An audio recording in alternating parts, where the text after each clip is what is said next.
Hello and welcome. I am so glad that you have joined me here today.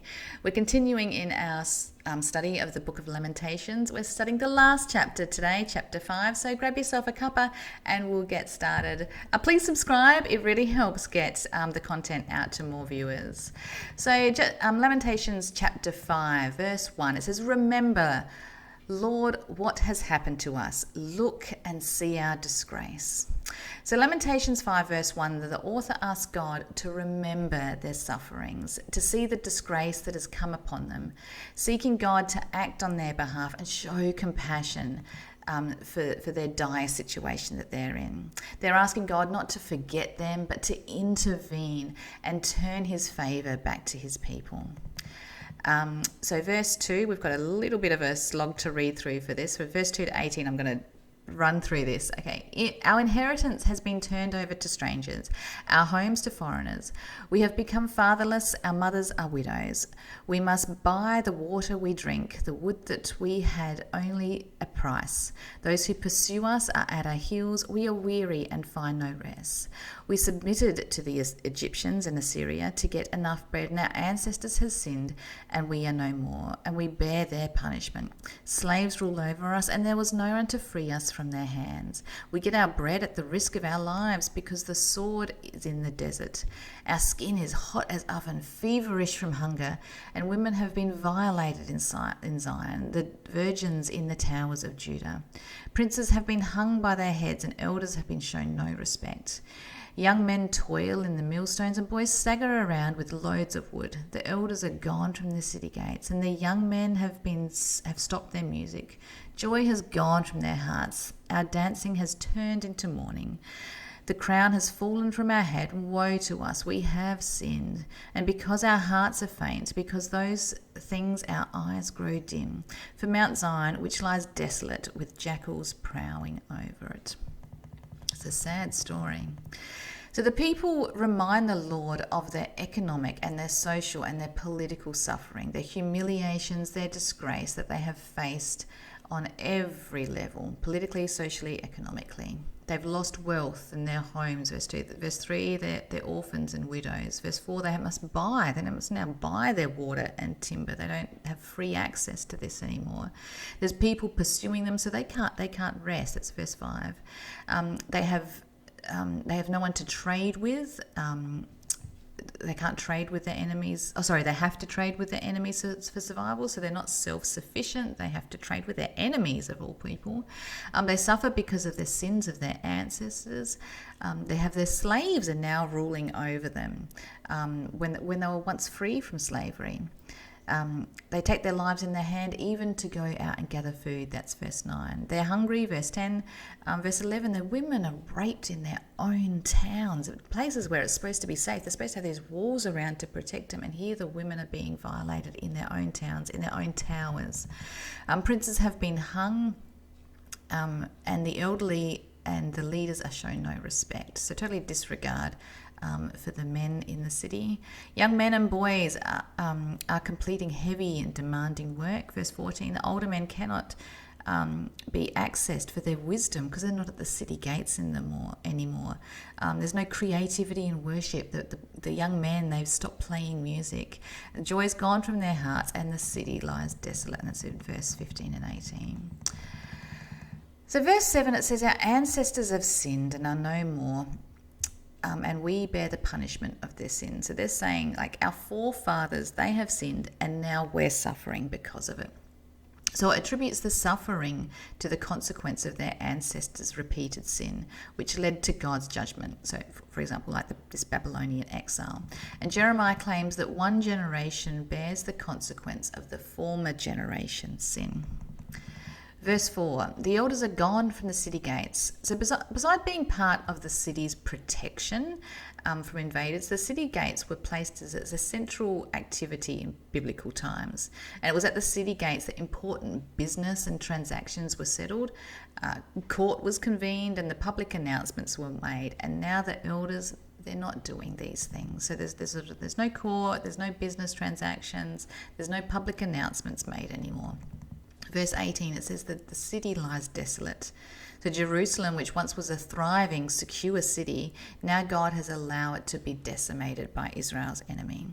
So the Hebrew word for desolate means it's appalling, it's causing horror, it's deflowered. It's one of the definitions. Desolate means a place uninhabited and being an impression of bleak emptiness, a feeling or showing of great unhappiness or loneliness. So Babylonian has deported many of the people from Jerusalem, including the leaders, the wealthy individuals, the craftsmen. And while the elite were targeted for deportation, some people were actually left behind, and these included the poorest in the land. And so the poorest people probably included the elderly and the disabled. So imagine this thriving city. It's now laid to waste. Its buildings have been burnt down.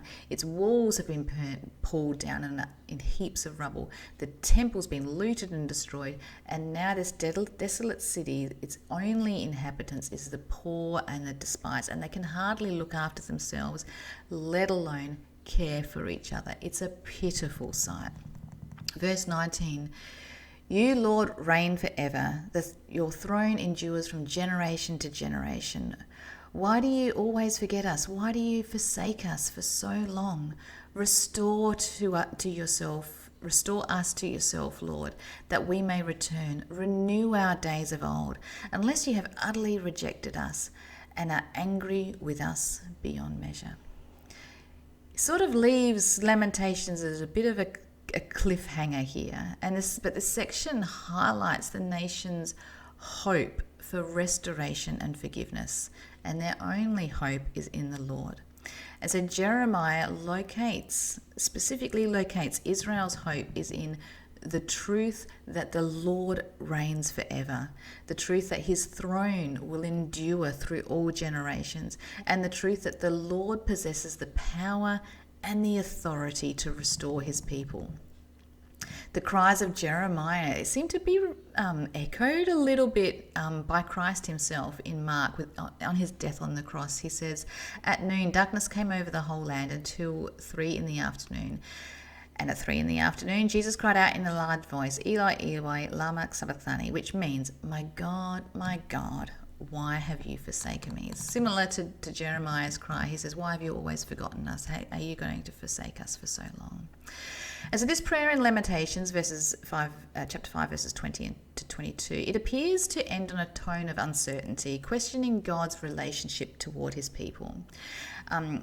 The questioning in these verses demonstrates an honest and a transparent relationship with God, and a refusal to give up on him despite the circumstances that he sees around him.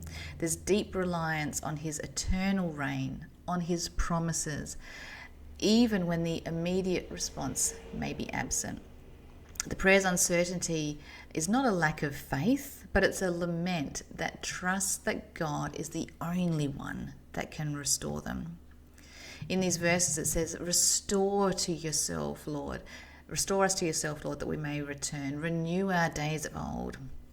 So in light of God's promises in Leviticus 26, verses 44 to 45, and Deuteronomy 30, Isaiah 57, Hosea 11, it is impossible for God to utterly reject and remain exceedingly angry toward Judah. The Lamentation says, unless you have utterly rejected us and are angry with us beyond measure. But the rest of the Bible says it's impossible for God to utterly reject and remain exceedingly angry. So we can see this in Leviticus 26. I will not reject them or abhor them, so that as to destroy them completely, breaking my covenant with them. Deuteronomy 30 says, when all these blessings and curses have been set before you, and they come and take them to heart, then the Lord your God will restore your fortunes and have compassion upon you, and gather you again from all the nations he has scattered you. Hosea 11 talks about, I have seen their ways, I will heal them, I will guide them and I will restore them, I will provide comfort to Israel's mourners.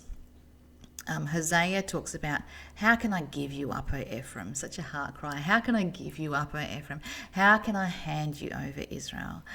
I will not carry my fierce anger. I will not devastate Ephraim again.